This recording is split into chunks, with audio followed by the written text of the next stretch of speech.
ஆண்களுக்கு மட்டுமே கிடைத்தது என்றால் எப்படிப்பட்ட ஒரு நிலை? அவர்கள் நல்லா இருந்தா மனைவி மக்கள் எல்லாம் நல்லா இருப்பாங்க அப்படின்னு வரும்.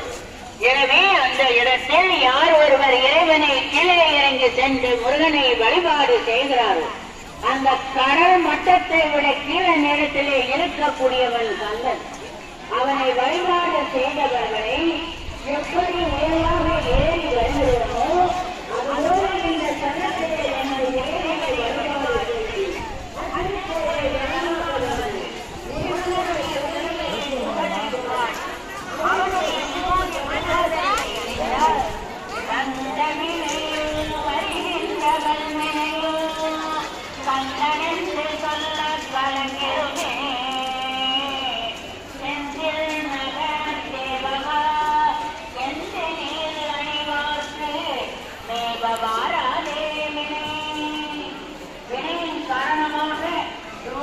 துன்பப்படக்கூடிய நாம் இந்த வினையிலிருந்து நீங்க வேண்டுமானால் எம்பெருமானுடைய கருணை நிறைந்த அந்த கரங்கள் 12 இந்த 12 கரங்களை குறிக்கக்கூடியதான 12 நரம்புகளை கொண்ட 12 கை இணைந்து கொண்டு அதே நம்ம சொல்லி